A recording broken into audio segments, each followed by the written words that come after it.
Peace for Ukraine or you reign.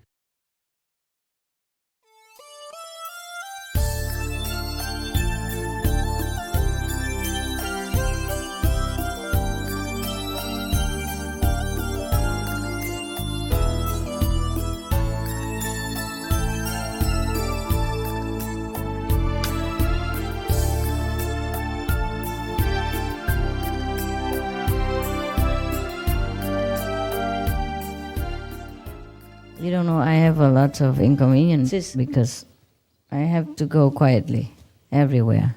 I'm not like you can go anywhere. You get visa anywhere, show yourself anywhere. Yeah? I have to be more quiet. In order to serve you, I sometimes have to do everything alone, go alone like a very, very poor and helpless person, without attendance, without anyone to help even. I have to carry all my luggage alone and go quietly, buy my own ticket and do everything. Book ticket and check out, check in hotel and then check out, check in airplane and run with the airplane, whatever. I have to do everything very quietly in order to be here or to be anywhere. It's not the way you imagine. I cannot be too obvious. Yeah, up to now. I go everywhere incognito, anonymous. There's so many things I cannot tell you. Just believe me that I'm like a spy on this planet. You seen James Bond films? Okay. Imagine, I have to do 100 times more than he does. And many things I cannot disclose. Yeah? I cannot go anywhere and tell him, here, I'm Supreme Master Ching, look at me. Give me a visa, give me this, give me that. No. I have to do it very, very quietly. You see, I have to even have my hair like this so I can slip through quickly. You don't know. You don't know what I do. All the glories and love you have for me, I have to hide it in my pocket wherever I travel. You understand? Only when I'm with you here, I'm open and free. Yeah, I let my hair down and I do anything with you, and you know me. You see my face. When I go alone, I almost have to wear the mask. Never mind. I cannot tell you all the things I do because it is confidential. Nothing bad. It's just some like spy tricks. Yeah. You have to apply some certain fashion of traveling in order to go anonymously, not to stir up any attention. I cannot tell you everything. Why I can't do this, I can't do that. I am sorry. I cannot disclose everything. Maybe I will write a book after I die, you publish it, and you know everything. But not right now. Right now, I keep all the methods to myself. You see all the masters who do things openly, and everybody knows their whereabouts. You think they live long? You see, even just not really a master, even a teacher who is famous in America or elsewhere. You think they leave them alone?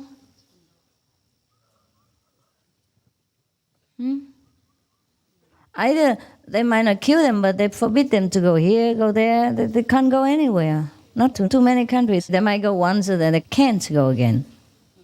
Things like that. I'm very lucky to have made it up to now. Every country that we want to go, I go.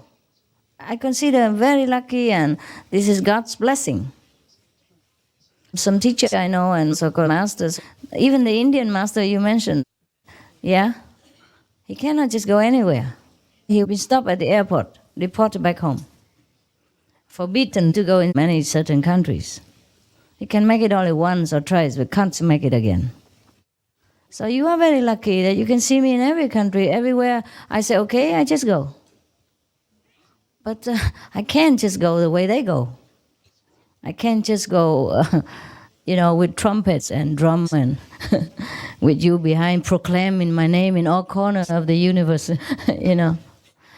Sometimes very funny. You don't know. Sometimes you encounter me on the street, but you did not see me at all.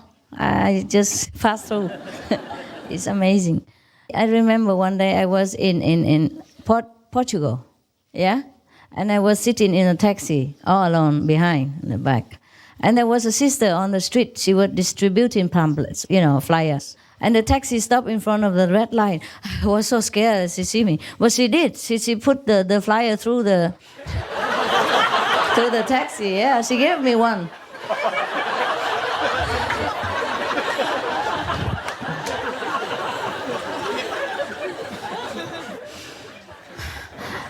And the taxi stopped there for 2 agonizing minutes because of the red light. Oh, it seemed like 2 minutes or 2 years. I don't know. I can't remember. And she did give me a flyer and one to the taxi driver. Yeah.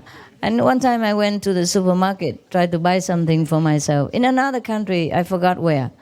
And one brother just stood right in front of the entrance of the supermarket and was giving the flyers. I was right in front of his nose, but he didn't see. So I just...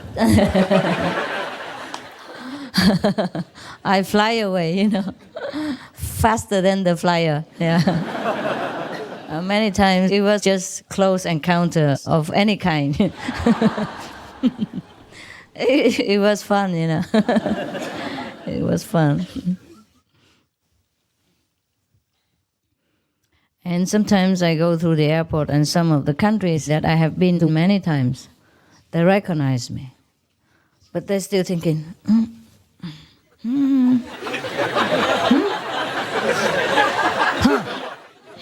they're shaking their heads and knitting their brows and scratching their hair and thinking, no.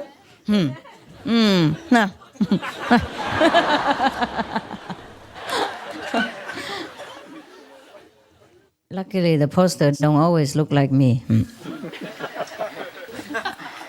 In one country, we couldn't do anything there because at the end, they were like persecuting our disciples and everybody ran everywhere hiding. It was terrible. They even applied some very, very uncivilized method, suffering. So a lot of people run around, and they didn't even tell me anything because I promised to come, so I had to come. I came late because in Israel they turn all my lipsticks upside down, inside out, and look with a microscope, see whatever I put in my lipstick there.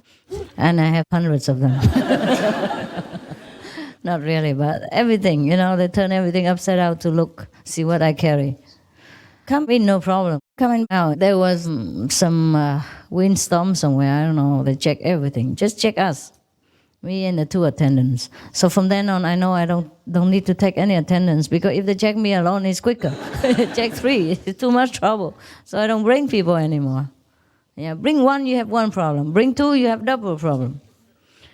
If just bring 1, even just bring 1. His passport is different from mine. And the visa problem already loom very large, for example. Sometimes I bring 1 or 2, but then they go with me and then they're stuck somewhere else and I have to go alone anyway. See what I mean? Because of visa. Sometimes the agency doesn't know that this and this nationality need visa or not. They say, no need, just go. A landing visa, everybody's time at the airport. But it's not true always. And sometimes because of holidays and so the embassy is closed, we can't get a visa immediately anywhere else, blah, blah.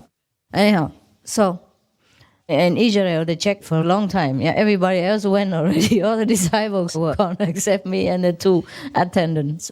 So anyway, finally, they let us go, but I was late. And it was good that I was late because all the police and everybody was waiting for me at the airport.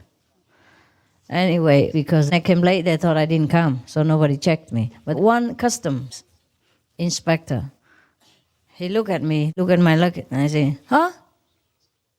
I think you look like the Supreme Master Ching. I said, everybody said that.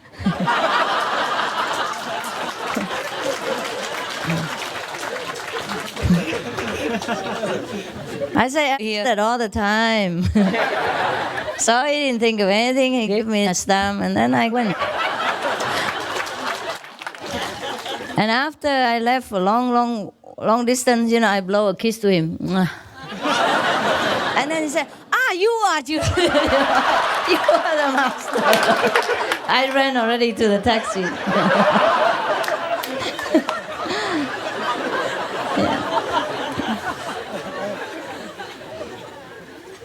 Yeah, and then I went there, but then I couldn't see anybody because the police were everywhere. Wherever I was supposed to be, they posted like an army around there. And then I went there because I didn't know where else to go.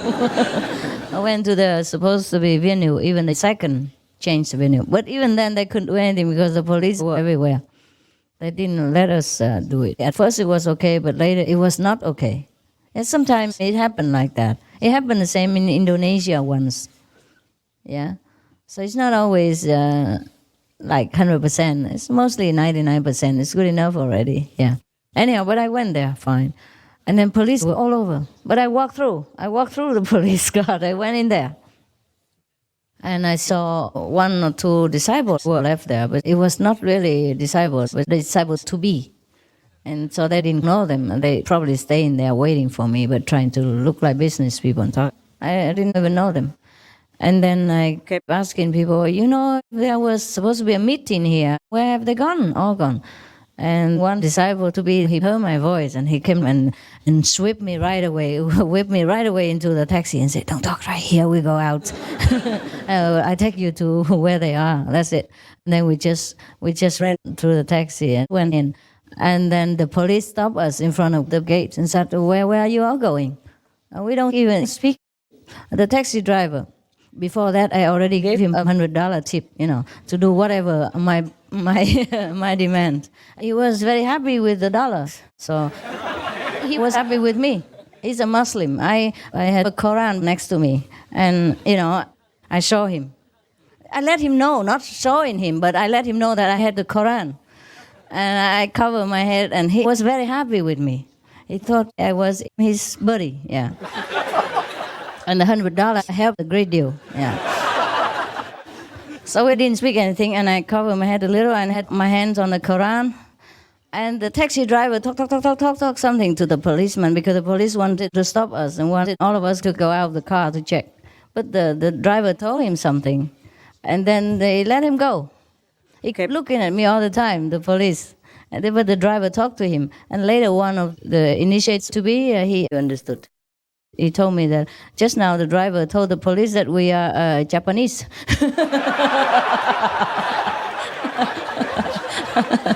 Japanese business people. We are looking for a business friend in another hotel. We are in a hurry, so better let us go. We are very important Japanese business people. Yeah, okay, so we just left.